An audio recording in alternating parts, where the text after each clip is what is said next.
Hey everyone, it's Mike with It's Pittsfield Tonight. I am here at outside City Hall with our Ward 3 Pittsfield City Councilor, Matt Wrinn. Matt, thanks for taking the time to do this today. Mike, thanks for having me. Enjoy doing this. Yeah, I'm glad to have you. So thank you for taking the time.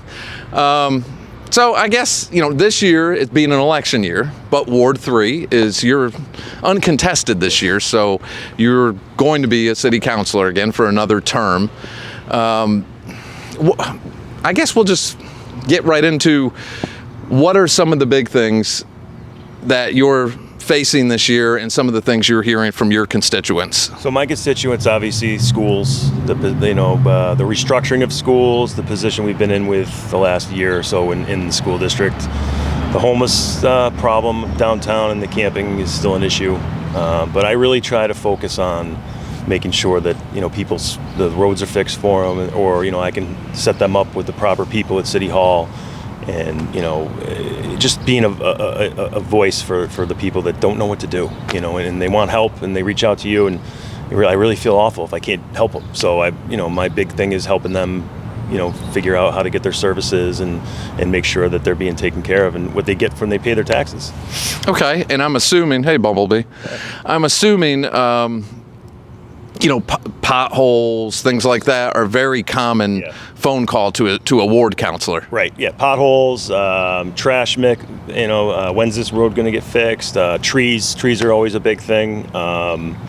Speeding and traffic have always been huge.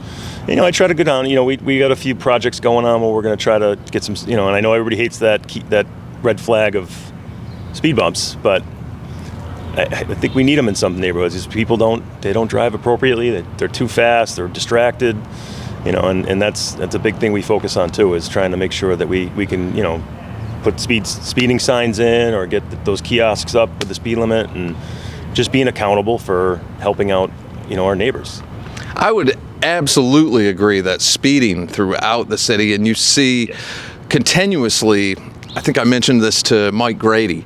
Continuously in the neighborhood, you see these signs that drive like your pets live here, drive like your kids live here. Yep. I have one in front of my house that says, don't drive like your ex-wife lives here. But it seems to be a big issue, and I see it on the roads. I see some crazy stuff happening. Well, and this has nothing to do with Pittsfield City Council, but a lot of this has to do with the Commonwealth and who we're allowing to get driver's licenses, what the training is like to get a driver's license. Everybody's distracted on the road. They're playing with the radio, they're on their phone, they're spilling their coffee. We make it too easy for people to get driver's licenses. We really do.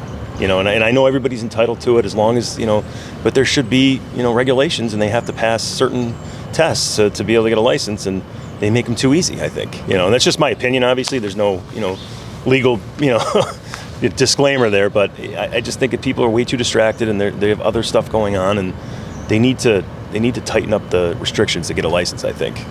And as far as the phone thing, when I was a delivery driver last year, and it's not just young people. I know a lot of young people get hit with that. They're on their phone.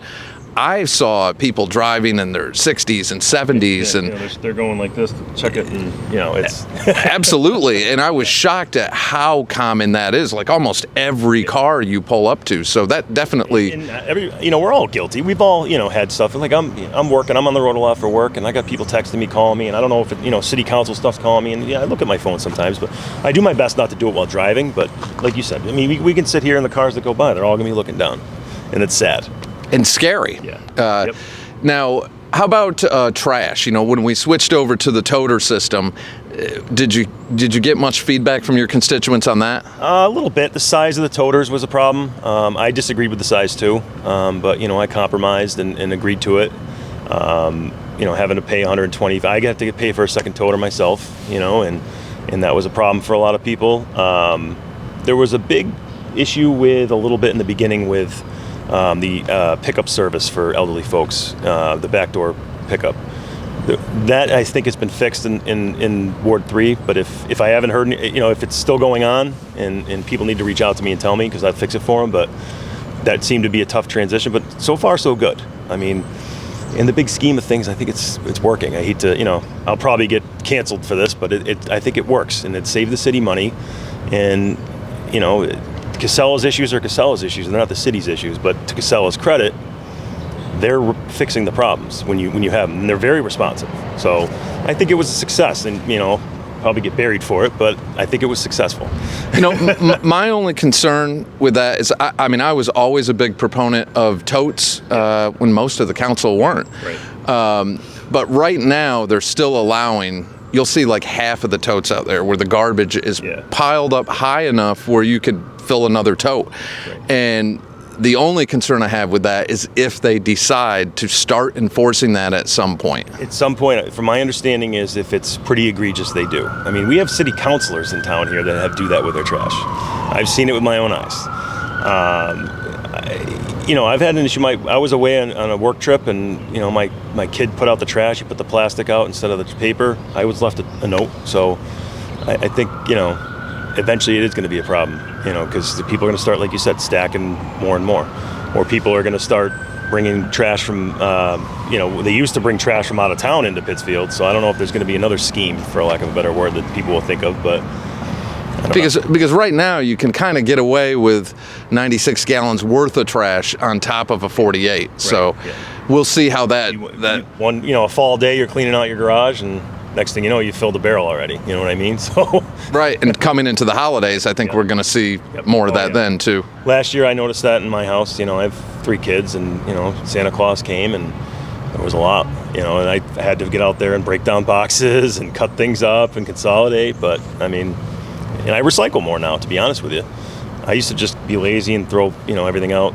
Now I recycle more. We're well aware in my house of what goes where and when. So I guess the good thing out of this is if recycling and the environment is your thing, then we've made a success. And that was a big part of the whole thing. And when I talked to our commissioner, Ricardo Morales, he said, look, recycling is way up. So we're seeing the positive side of that. Right, because we get financial benefits from that, because I think it's by the weight or whatever, how they measure it.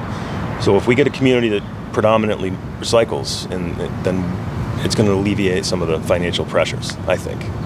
Now, in closing, one topic I definitely want to touch on is the camping ban ordinance proposal, and right before that, the panhandling. Right. Or it wasn't really. It was a median safety proposal that totally got shot down, and that's gone. What have you heard from your constituents, if anything, on those issues? I'll be brutally honest. 90% of my constituents that I've talked to, we need an ordinance. There needs to be something, humane, responsible. But at this point, what's going to the health department isn't even an ordinance. It's, at this point, we got to scrap it, because, an ordinance is a rule, and when there's rules, you have consequences. There's no consequences to this. So I think it's a waste of everybody's time. But conversely, I think we need to figure something out. And, I've been poking around with creating like a task force or an initiative to, you bring in PPD, Sheriff's Department, we can bring the state police involved. But we also need to bring in social services, and the first responders, and just cover North Street and the surrounding towns. And again, this isn't going to go over well, but I really think the biggest issue is all our social service agencies are on North Street. So people are going to congregate there. And I know the mayor we're doing our best to get housing. We're doing our best to up services. So, this problem is not exclusive to Pittsfield. You know that. This is worldwide, and we just need to be able to maneuver those waters. And there needs to be rules in place, you need to live in a civilized community or a civilized world. We need rules. Absolutely. And, I look at a community like Burlington, Vermont. They've had a similar problem.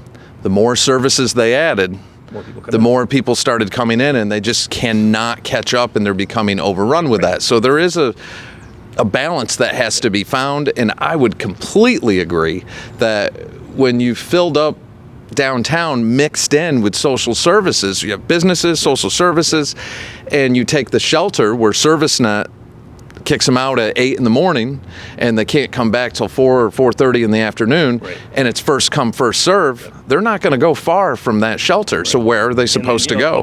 Public transportation's here, so it's for that too. But are a lot of these folks using, and I don't want to like say that like I'm attacking the homeless, because I think a lot of the bad players down here aren't even homeless.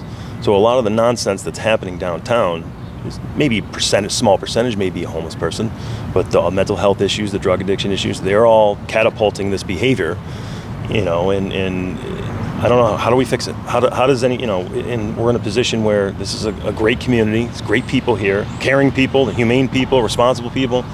Just how do we fix it? And I don't know. I have no idea.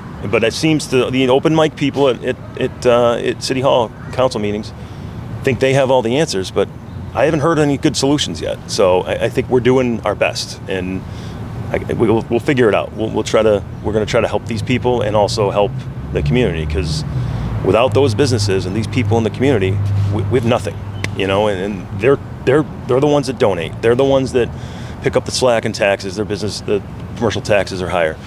They're the ones, like I said, sponsoring Little League teams, donating to this high school, that high school, the high schools all over. So I totally agree, and where I applaud Mayor Marchetti on this is he's brought these to the forefront, and that's why the conversation still needs to be there, but we need to get to a solution. Right.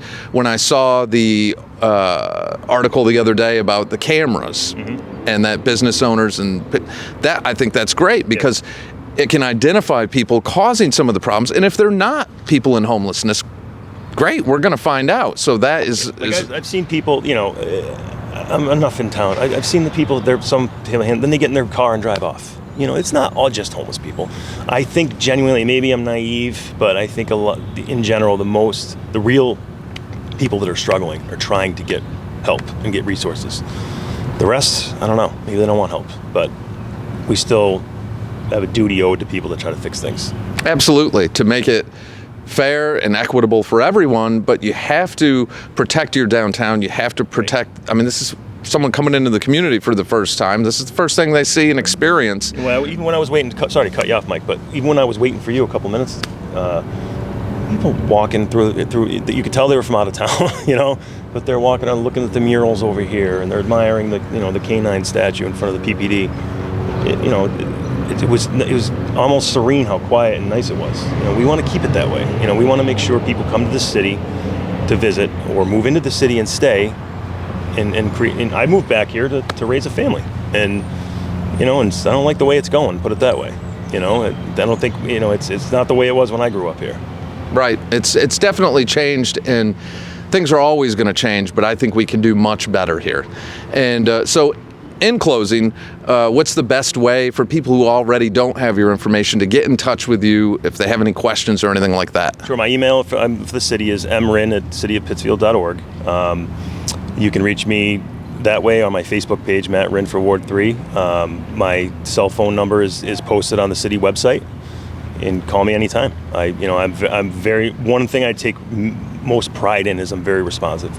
You call me, you email me, you text me, I'm going to get back to you. It may not be right away, it may not be same day, but I'm always going to get back to you and listen to your needs. And do you get a lot of referral people that will contact you and say, one of the at-large counselors told me? Which is fine. I've getting a lot of calls from other wards because of people that I know that live in other wards, and they're like, can you fix this problem for me? My counselor's not accommodating me. I get it. It happens. Sometimes things slip through the cracks. So even those folks, I'm trying to help. So that's great. Well, Matt, I can't thank you enough for taking the time. I know you got a busy day today. Yeah.